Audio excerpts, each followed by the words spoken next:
right, so we are going to walk through this art of downselling. I gave you a little bit of a snippet inside my other channel, but if you're just making it here, I want to walk through first and foremost my framework for selling on a sales call, like the pitch part. Okay, so those of you guys who are new here, or if you've been here, you understand I have a cash closing method. It's called cash. Whoa, my lighting is really bad. Let me adjust this. Okay, this might be better. It's called cash. So C for connection, A for agenda, S for struggle, H for high level promise. This is the 4-step framework I use to close every sales call. For this conversation, I'm going to be adjusting the H for high level promise. More so what happens after you price drop and the person says that they can't afford it, right? Or they give you some sort of objection. So I want to give you a quick overview of H for high level promise, which is my pitch. It's your pitch.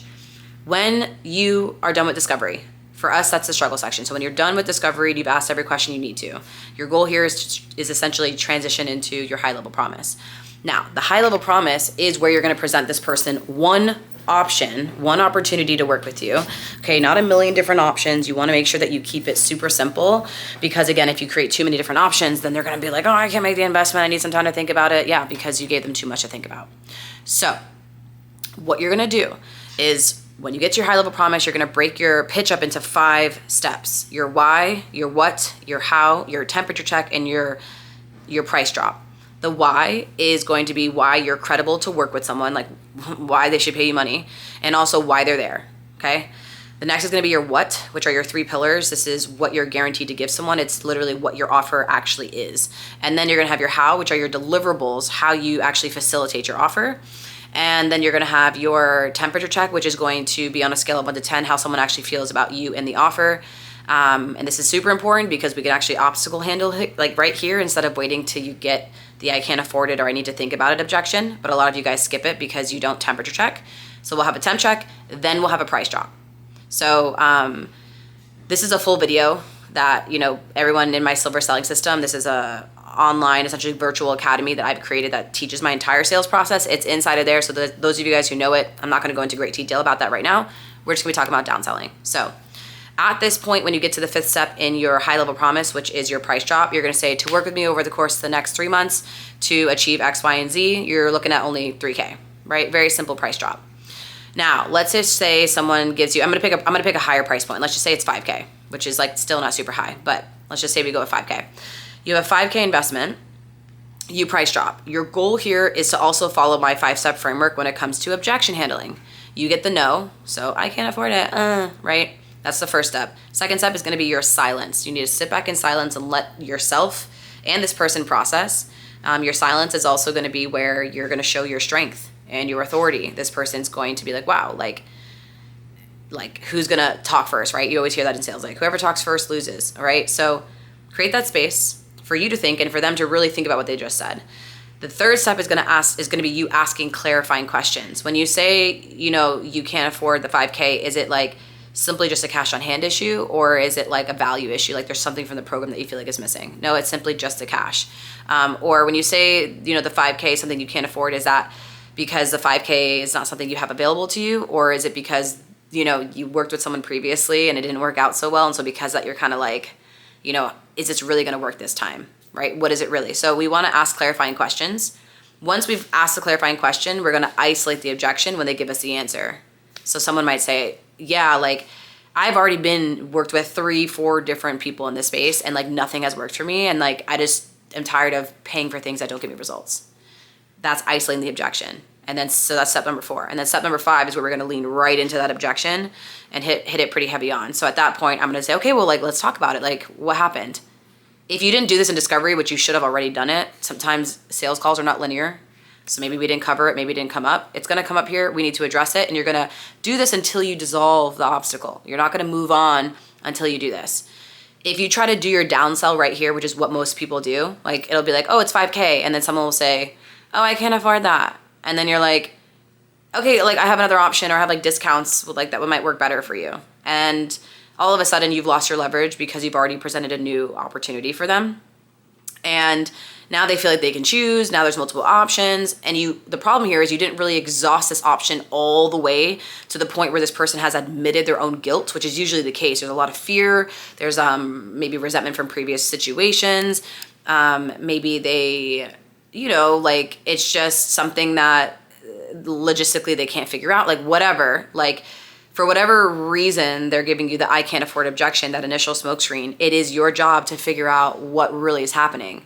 And what happens is like the more you actually dive into it to isolate the objection and you get clear on it, and then you go right into it, asking a bunch of questions to let this person explain, right? Let them hear themselves out loud speak about how ridiculous this is, right? Asking such great questions where they have to question their own belief system, their narrative, their story, the energy that they've put behind this thing, right?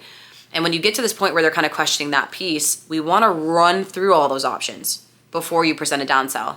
Because when you do present a downsell, you want it to sound like a favor. You want it to sound like, you know what, I'm really hearing and considering what you're saying. What I'd love to do is this. So you're presenting a solution where they feel stuck, where they feel like their back is against the wall, that, you know, they really want to do this thing, but it's something they can't afford, or they're standing in their own way and they choose not to afford.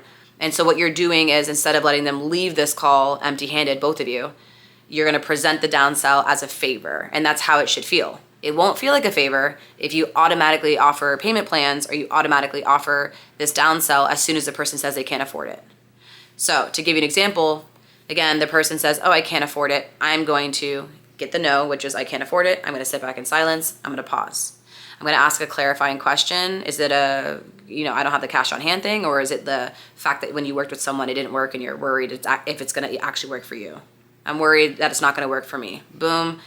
Now, once we've isolated that objection, which is step number 4, now I'm going to just dive right into this objection that I just, or this obstacle that I just isolated, which was around the idea that they were burned in the past. There's a fear of investment. There's a trust issue. And the trust issue might be with you. The trust issue could be with them.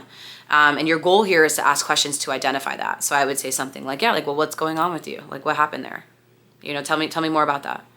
Okay, like, and then we might bring in some analogies here to kind of help reframe the perspective. Once this person tells me, like, I worked with this person, I hired 3 people, it didn't work, they did X, Y, Z, la la la la la la la la la, blah blah blah blah, and this and that and that, and all these things, and they're just let them express, let them explain. They want to feel understood, right? At which point I'm going to do a reframe through an analogy or through a metaphor, and I'll say, listen, I'm hearing everything you're saying. You know, I know when you were younger, you said you played baseball, right? So when you were younger, did you ever get hit by the ball? And they're like, yeah. And I'm like, okay, cool. Did that stop you from picking up the bat? And they're like, no, it didn't. And so I say to them, okay, so what's 1 or 2 bad situations, maybe a bad decision you made a bad decision with the worst mentor or a bad mentor, and it was one bad decision that you made for yourself, you know, how are you gonna let that directly impact the decision that you're gonna make today for yourself, or the future of your business, or the future of your health, or the future of your life or relationship? Are you going to let that one bad decision with that one bad mentor, that one time, you know, change the trajectory of your life? Or are we going to pick the bat back up? And they're going to be like, I'm going to pick the bat back up. And I'm like, okay, my thing is clarifying that you feel like this is the best space for you to be in to get that result. Do you feel like that? Yes, I do. And then I'll just hit a closing like, okay, then what are we talking about here? Boom, right? We deal with it. Now, where we get to downselling is, and what's cool about that is like you get the sale right there, which is awesome, right? But in the downsell situation, like the downselling situation, let's just say you go through all those questions, but that person is still budging here, right? Like it's really tough, and you could have the best fucking sales call in your entire life and still like struggle in this section, right? So what I love to do is, once I've gone through all these things, like every question I could ask, and this person, seriously, they're in the emotional buying state, they're just like, they just won't pull the trigger. This is when I'll say this. I'll pull back, I'll create a little bit of silence. And I'll say, okay. And I'll look off a little bit, just like I'm thinking, you know. I'll say, listen, what if we went ahead and did this instead?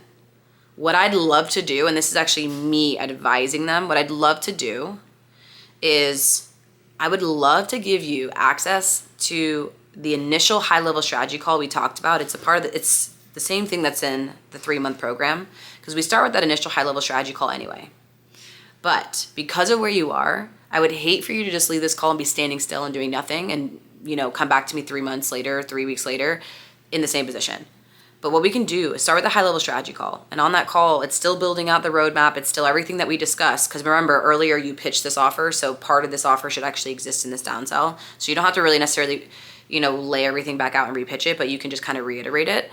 So I'd say, you know, that first call is exactly the same. It's still a 60-minute high-level strategy call where we're building out the roadmap for the next 90 days. The only difference is it's going to be something that you're going to take and implement on your own and take the steps and action in your own space. Now, if we get to that high-level strategy call and you're like, hello, man, I know I need your help. This is like amazing and I'm ready for the next level.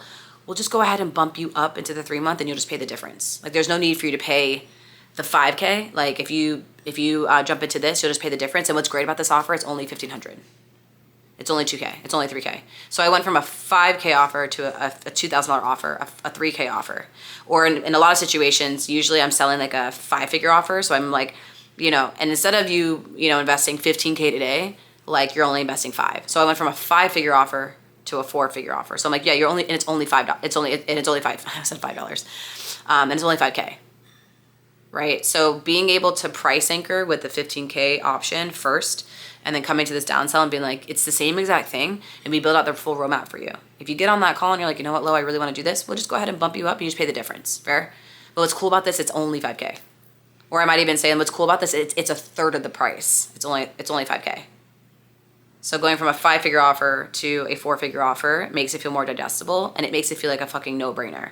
So sometimes what you guys do is someone tells you their budget and you get to the call and it's like their budget was like between 3 and 5K. So you get to the call and you pitch them the 5K offer. That's still going to feel like 15K to them because it's the only number they have associated to attach to your value. It's like perceived value at this point. So when you price anchor at 15K and you present 5K sounds amazing compared to 15K.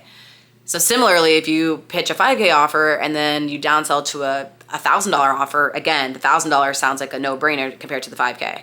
But if you just go into a call and you're like, oh, well, their budget's only 3 to 5K, I'm going to pitch them this 5K thing, that's still going to feel like a lot for them. So usually when someone gives me their budget, I always pitch them that is higher anyway, because then when I do present the thing that I actually want them to have, that I know that is a little bit of a stretch for their budget, but it's worth it. When they're on call, it just is like, yeah, I'll make it work because they understand the perceived value of the offer because of the price anchor. So my downsell is really just advising someone, let's go ahead and do this. I'm able to just like shortly reiterate what they would get from the top thing. You know, you're going to get this high level strategy call. It's the roadmap for the next 90 days.